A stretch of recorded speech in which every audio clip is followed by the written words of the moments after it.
특별한 계획을 갖고 있지는 않고 어디에서 뭘 하든 나라를 걱정하면서 살겠습니다. 저는 제가 한 약속을 지키겠습니다. 더 큰 희생이 따르더라도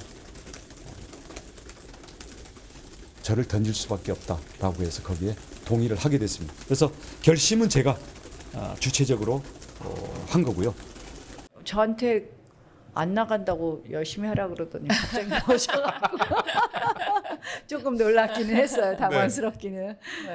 그거는 뭐 한동훈 위원장과 2자 구도가 되든 원희룡 장관이 나와서 3자 구도가 되든 뭐 상관없습니다. 똑같은 의미입니다. 당을 바꾸겠습니다. 우리를 바꾸겠습니다. 세계를 바꾸겠습니다. 정말로 보수혁명을 통해서 이기는 정당, 민생 정당을 만들겠습니다. 친윤이다 반윤이다 이것이 먼저 문제가 되는 게 아니라 힘을 합쳐서 국민들의 생활을 낫게 하는 정치를 저는 전당대회를 앞두고 줄 세우고 또 줄 서는 이런 정치 정말 타파하고 싶습니다. 대통령실 팔거나 또는 제2의 연판장 같은 사건이 있어서는 안 된다고 생각을 합니다. 자, 뜨거워진 날씨만큼이나 전당대회를 한 달 앞둔 국민의힘에서는 당권 경쟁이 한껏 달아오르고 있습니다. 8월 전당대회를 치르는 민주당에선 이재명 대표의 연임이 점쳐지는 분위기 속에 사퇴가 미뤄지고 있는데요. 한 주간 있었던 정치권 이슈 두 분 모시고 자세히 짚어보도록 하겠습니다. 최인호 전 더불어민주당 의원, 송영훈 전 국민의힘 중앙선대위 대변인과 함께합니다. 안녕하세요. 안녕하세요. 안녕하세요.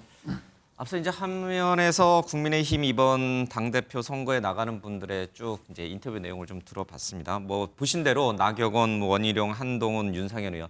뭐 윤상현 의원 이미 이제 선언을 했고 나머지 세 분은 내일 이제 공식적으로 기자회견을 통해 가지고 국회 소통관에서 이제 입장을 밝힐 예정인데 얘기를 듣다 보니까 좀 재밌는 대목이 하나 있더라고요. 한동훈 비대위원장이 이제 총선을 앞두고 비대위원장으로 갈 때. 그때 이 정치권의 국민의힘에서 나오는 어떤 화두는 야 윤의 아바타 아니냐 친윤 아니냐 뭐 당청 관계 제대로 할 수 있겠느냐 뭐 이러면서 아바타 논쟁이 그때 되게 붙었었잖아요 시끄럽게. 근데 지금은 아바타 그러니까 윤하고 누가 가깝냐 이 얘기가 아니라 친윤이냐 반윤이냐라고 하는 구도로 바뀌어 버렸어요. 야 이게 총선의 영향인가요? 이렇게 이제 정치가 이렇게 바뀌는 건가요 구도가? 사람은 그대로인데 정치적 환경에 의해서 보는 시선이 바뀐 거죠. 예. 그러니까 지금 우리가 총선을 앞두고 한 석 달, 넉 달 진행되는 과정을 국민들께서 다 보셨겠지만 소위 이제 윤한 갈등이라고 언론이 표현을 했을 정도로 한동훈 전 비대위원장이 윤석열 대통령의 어떤 아바타처럼 당을 운영하진 않았습니다. 예. 매우 거리가 멀었죠. 그렇다고 해서 역설적으로 보면 그렇습니다. 예. 그렇다고 해서 만약에 한동훈 전 비대위원장이 앞으로 당대표가 된다고 가정을 해봤을 적에 예. 그러면 어떤 무조건적인 반윤으로 당을 운영하겠느냐 그것도 사실 사리에 맞지 않죠. 왜냐하면은 뭐 대통령께서도 밝히고 계시다시피 21년 된 인연 아닙니까? 예. 워낙에 오래된 인연이고 그런 것들은 하루아침에 단절되지 않는 겁니다. 그리고 당정은 공통된 목표가 있지 않습니까? 결국은 정부가 국정 운영에 성공을 하고 성공한 대통령으로 남아야 당도 정권 재창출이 가능한 겁니다. 한동훈 전 비대위원장도 당대표 선거에 출마하지만 당대표만 하고 말 정치인은 아니지 않겠습니까? 예. 그렇다면 공통의 목표가 있기 때문에 마냥 비윤이나 반윤으로만 스탠스를 설정하지도 않을 것이다. 즉 사람은 제자리에 있는데 상황에 따라서 보는 시선이 바뀌어서 구구한 어떤 추측 내지는 억측이 나오는 것이다. 예. 저는 그렇게 해석합니다. 그럼 이제 이번 선거에서 친윤 반윤 구도는 지나친 억측이 만들어낸 구도일 뿐이다. 그러니까 친윤이라고 하는 게요. 이 외연이 어디까지인지가 상당히 모호합니다. 그러니까 대통령의 어떤 성공을 바란다고 하면은 여당은 전체가 친윤입니다. 그런데 특정한 정치적인 이해관계를 공유하고 있는 분들의 집단이라고 한다면은 그 친윤이 어디까지냐라고 하는 것은 원래도 경계선이 다소 흐릿할 수밖에 없는데 이번 전당대회 과정을 거치면서 아마도 그 경계선은 더 모호해질 가능성이 있습니다. 왜냐하면은 어떤 후보를 지지하느냐 하는 것은 결국 각자의 고유한 소신과 주관이 있는 것이거든요. 그것에 따라서 그 소위 친윤이라고 불리던 분들도 변화 내지는 분화될 수 있는 가능성이 충분히 있습니다. 예. 그게 지금 이번 국민의힘 전당대회가 가지고 있는 역동성이고 민주당 전당대회처럼 결과가 예정된 전당대회에서는 찾아볼 수 없는 요소거든요. 그 지난 19일 날 한동훈 전 위원장이 이제 대통령에게 전화를 했다고 해요. 그리고 대통령은 열심히 해봐라 이제 이렇게 얘기를 했고 대통령실은 뭐 특정 후보를 지지하거나 그런 게 아니라 이제 골고루 다 공평하게 대한다 이런 이제 원론적인 얘기를 내놨는데 그게 저는 좀 궁금해요. 그러면 다른 후보들 나경원, 원희룡, 윤상현 의원도 출마하기 전에 대통령한테 전화했을까요? 지금 원희룡 전 장관의 말을 빌리자면은 나경원 의원, 윤상현 의원도 다 소통이 있었다는 거 아니겠습니까? 전화했다는 대통령에게? 얘기를 예. 하죠.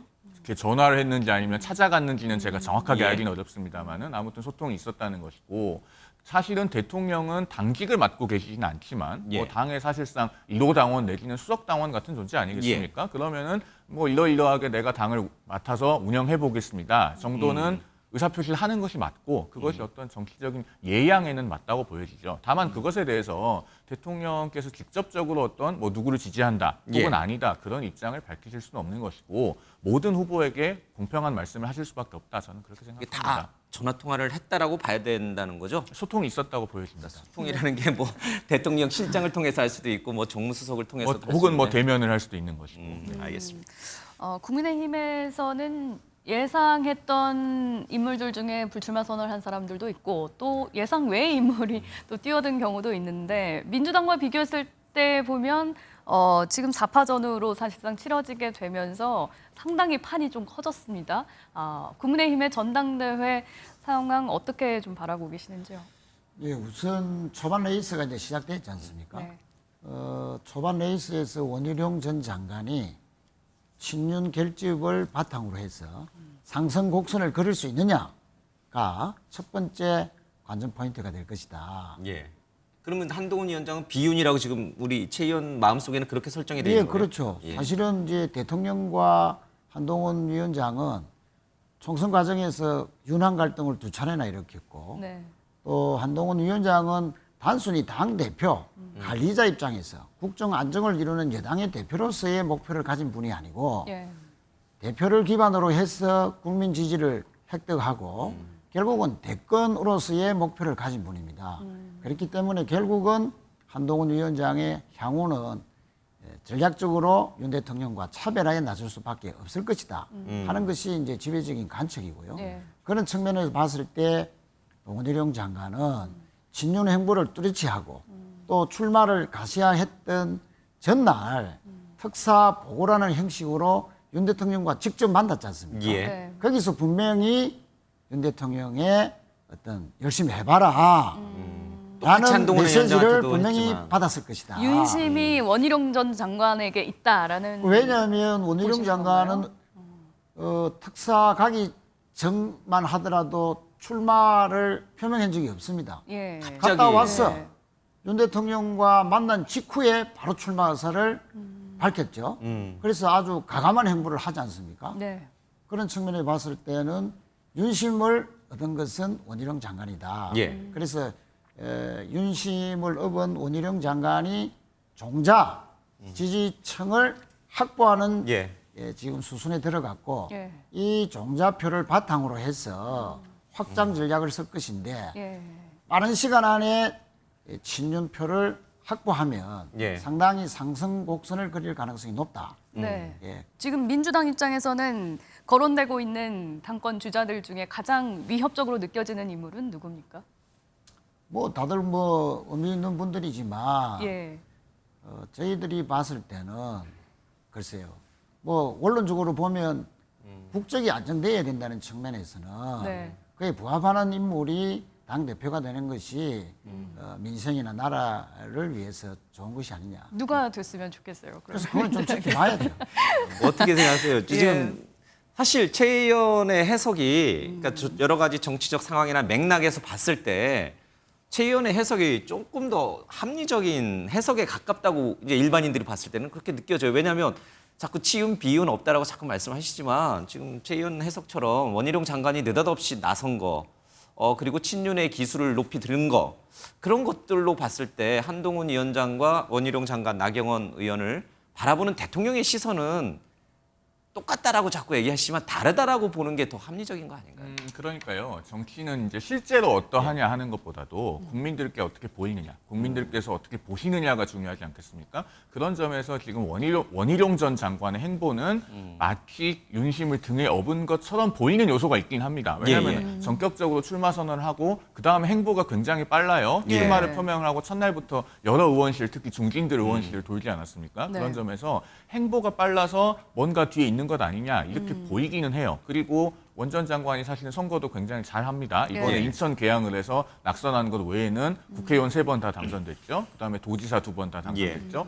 원래 선거 굉장히 잘하는 분이에요. 예. 그렇기 때문에 볼품을 일으킬 수 있는 요소도 충분히 있다고 생각합니다. 네. 그런데 이제 국민의힘의 한번 그 당원 분포를 보면 지난 3.8 전당대회 때는 어떻게 보면은 그 대통령의 영향력이 가장 강한 시점의 전당대회였습니다. 윤심이 작용할 수밖에 없는 전당대회. 이거 윤심의 작용이라기보다는 당원들이 평가하고 판단하는 기준에 있어서 누가 대통령과 호흡을 가장 잘 맞출 수 있을 것인지를 최우선적으로 놓고 생각하고 결정하게 되는 전당대회였습니다. 그때 김기현 대표가 얻은 표가 52%거든요. 네. 그런데 지금은 당원들이요 다른 고려 요소가 생겼어요. 총선에서 대패를 하면서 사실 이 전당대회에서 투표를 할 의사가 있는 당원과 지지층은 굉장히 자존심이 많이 상해 있습니다. 네. 즉 누가 이 당을 재건해서 정말 민주당과 대등하게 맞서고 이재명 대표와 대등하게 맞서서 우리의 아픈 마음을 치유해주고 좀 자존심을 세워줄 수 있을 것인가. 그렇게 하기 위해서 새로운 아젠다를 제시하고 꼴대를 옮길 수 있는가에 관심을 가지는 당원들이 늘어났어요. 그러면은 지금 말씀은 윤심은 이번 전당대회에서 크게 영향을 미치지 않을 수 있다라는 뜻인가요? 라기보다는 예. 당원들의 고려 요소가 이제는 여러 가지가 생겼기 때문에 네. 지난 3.8 전당대회 때 정점을 찍었던 그 52%라고 하는 퍼센티지가 예. 동일하게 유지되지 않고 이제는 분산될 수 있다는 겁니다. 거기다가 지금 국민 여론조사 20%가 들어가지 않습니까? 예. 그런 것들이 한동훈 전 비대위원장에게는 우호적인 요소로 작용하는 것이고 반면에 원희룡 전 장관이나 나경원 의원으로서는 극복해야 되는 요소가 될 수 있는 것입니다. 나경원 전 의원이 좀 인기가 많은 것 같아요. 홍준표 대구시장의 또 지지를 받았는데 홍 시장 이걸 우리 또 송 변호사님께 여쭤봐야 되나? 홍 시장은 왜 콕 찍어가지고 나경원이에요? 왜 한동훈이 미워서 나경원이에요? 아니면 원희룡이 나경원보다 못하기 때문에 나경원이에요? 뭐 두 분 정치를 오래 하셨으니까 예. 인연이 있겠죠. 그런데 이제 홍준표 시장 같은 경우는 워낙에 과격한 언어로 지금 한동훈 전 비대위원장에 대해서 2달 넘게 네거티브를 해오지 않았습니까? 예. 네. 특히나 한 전 위원장에 대해서 애라고 표현을 하던데 방금 이제 나경원 의원을 왜 지지하느냐라고 하는 점에서 두 분은 정치를 같이 오랫동안 해온 포인트가 있습니다. 홍준표 시장은 1996년에 등원을 해서 정치하신 지 28년이 됐고 예. 나경원 의원은 그 이회창 총재의 특보로 들어온 것이 2002년이니까 이제 22년을 정치를 하셨어요. 그러면은 두 분이 합해서 50년을 정치를 했습니다. 예. 그런데 왜 50년 정치를 하신 분들이 한 팀을 이루고 있는 것보다 한동훈 전 위원장에 대한 어떤 국민들의 호명이 더 크고 높은가? 이거 좀 생각해 봐야 되거든요. 1년도 안 했는데 50년 하신 조합보다 더 지금 기대감이 높아요. 그것에 대해서는 과연 그동안에 이 당을 잘 이끌어오고 당의 중추로서 충분한 역할을 해오셨다면은 지금 당심이나 민심이 이렇게 했는가에 대해서 좀 돌아보실 점이 있다고 우리 생각합니다. 송 변호사님 말씀 중에는 은근히 한동훈 전 위원장을 약간 지지하는 그렇지는 않아요. 사안별로 논평하는 것이고 예. 홍준표 시장 같은 경우는 네. 당의 원로이자 광역단체장이신데 알겠습니다. 그동안의 말의 톤이 너무 높습니다. 네 분 다 공평하게 우리 송 변호사님은 이제 그렇습니다. 논평해주고 있는 것도 알겠습니다. 지금 그러면 이렇게 4파전으로 치러지는 국민의힘 전당대회 판이 커지면 커질수록 어느 후보에게 유리할까? 이 부분도 좀 궁금한데요. 저는 뭐 윤심이 후보들이 많이 나왔어. 네. 결국은 결선 투표가 있게 하는 것. 만에 하나 한동훈 후보가 승리하더라도 결선 투표에서 비한동훈 표가 최대한 많이 나오게 하는 결과를 만들어서 예. 한동훈 대표 체제를 결과적으로 견제하려는 의도가 분명히 있을 것이다. 어디에? 용산에? 예. 그런 측면에서 후보들이 많이 나왔으면 좋겠다라는 윤 대통령의 말에 예. 상당히 그 속내가 들어있다. 저는 그렇게 생각하고요. 네. 나경원 전 대표의 득표력이 저는 갈수록 좀 떨어지지 않겠나. 좀 미안한 이야기지만. 왜냐하면 그동안 비윤, 비한 이런 스탠스를 해왔거든요. 네. 근데 비한동훈은 알겠는데 비윤을 왜 강조했을까? 진윤 후보가 없을 것이기 때문에 결과적으로 갈 곳 없는 진윤이 결국은 비한동훈인 자신에게 오지 않겠나. 라는 그런 생각으로 전략을 펼쳤는데 예. 원희룡 전 장관이 진윤 행보를 뚜렷이 하면서 전격적인 출마를 함으로써 나경원 전 대표의 고정표 초반 레이스가 상당히 흔들리고 있다. 그런 측면에서 결선 투표가 있게 된다면 원희룡 전 장관의 약진이 상당히 얼마까지 갈 것인지가 좀 관전 포인트다. 저는 그렇게 생각합니다. 나경원 의원 같은 경우에는 지난 전당대회에서도 이제 중간에 사퇴를 하기도 했었는데 이번에도 제2의 연판장 얘기까지 꺼냈습니다. 윤심 거론하면서 어떻게 보십니까? 나경원 의원의 일단 나경원 의원으로서는 이번 전당대회는 완주 외에 다른 선택지가 없을 걸로 봅니다. 끝까지 갈 것이다. 그렇습니다. 2021년에 이미 한번 전당대회 패배를 했고 네. 그다음에 지난번 전당대회에서는 아예 출마를 못하지 않았습니까? 우리가 정치인이 선거에 나오면요.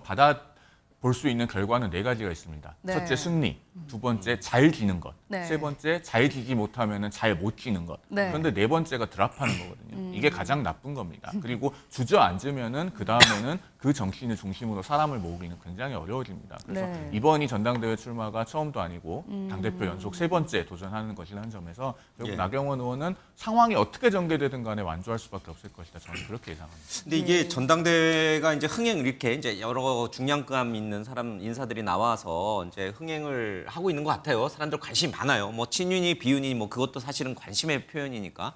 근데 문제는 전당대회 끝나고 누가 될지는 잘 모르겠지만 전당대회 끝나고 당이 너무 더 이렇게 갈라지고 분열할 수 있는 가능성도 있다는 거 혹시 인정하세요? 저는 그렇게 보지 않아요.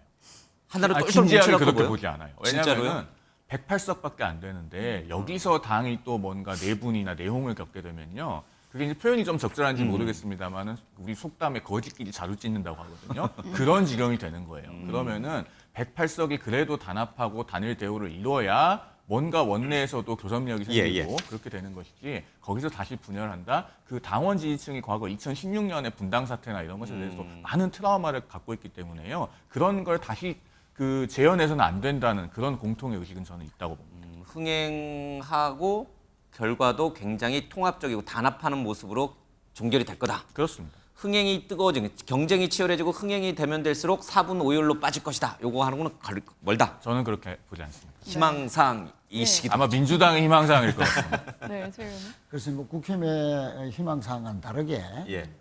저는 상당히 한동훈 대표 체제에서 청와대 용산과 한동훈 대표 체제 간에 심각한 균열이 올 것이고 분당까지 갈 가능성도 있다 그렇게 봅니다. 왜냐하면 한동훈 위원장은 대표가 되면 전략적인 차별화에 나설 수밖에 없습니다. 용산과 그 바로 밑에가 아마 최혜병 특검과 김건희 여사에 대한 특검에서 한동훈 대표가 어떤 스탠스를 취하느냐가 가장 중요한 포인트가 될 것인데 그 당정 관계 괜찮다, 걱정 안 하셔도 된다라는 의미에서 앞서서 얘기한 윤석열 대통령과 통화 내용도 공개하고 그런 거 아니겠습니까? 그런데 특검에서 대통령을 곤혹스럽고 또 사지로 몰 수 있는 특검에 찬성한다. 국민 여론적 측면에서 보면 그렇게 입장을 취하고 나온다면 용산과는 회복할 수 없는 관계에 빠질 것이고 그것이 이제 촉발이 되어서 그동안 묵었던 윤한 갈등이 폭발해서 분당까지도 충분히 갈 가능성이 있다. 네. 그렇게 보고 있습니다. 알겠습니다. 예.